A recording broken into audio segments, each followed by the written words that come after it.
So guys, this is very exciting kay na ako'y announcement.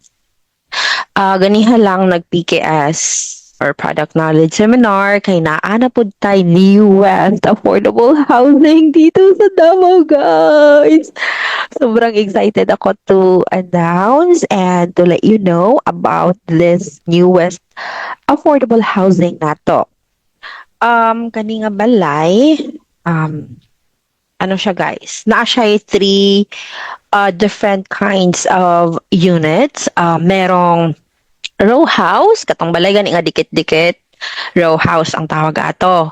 Naapoy duplex, katong duha ka balay nga dikit. Duplex. And meron ding single attached. So tulo na siya ka klase nga balay nga pwede ninyo pagpilian kung dili mo ganahan o katong row house kay dikit-dikit siya. So dito mo sa single attached nga balay kay kanang wala siya nakadikit sa other nga balay, like imuha lang jud siya single attached siya nga balay. Well, magdepende po na sa imuhang budget.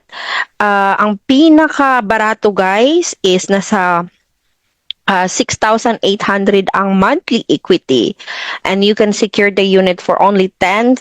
10,000 lang ang reservation fee. Tapos monthly amortization ka sa Pag-ibig 6,063 na lang pod. So guys, kani is pre-selling ni siya. 2 bedroom siya. 1 toilet and bath, may living area, may dining area, may kitchen, may service area, may car park. So naa kay parking area guys. Nindot na siya, barato kaayo, nasa 1.2 million lang guys. Sobra ka barato nga pre-selling na housing. If naa kay mga pangutana ako ninyo guys, kay again, basig mahutdan na pod mo. Wala na yung mga affordable na housing na makita nimo, very limited na lang. Very challenging na karon makakita og mga affordable na housing here sa Davao City.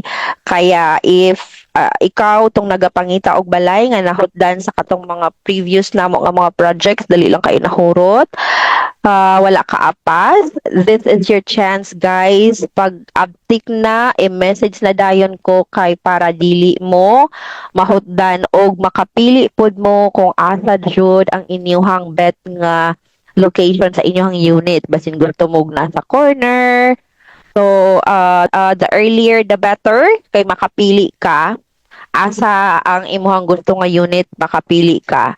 So guys, tara na mag-site viewing na ta. If you are interested, drop us a message so that we can share and discuss about the details.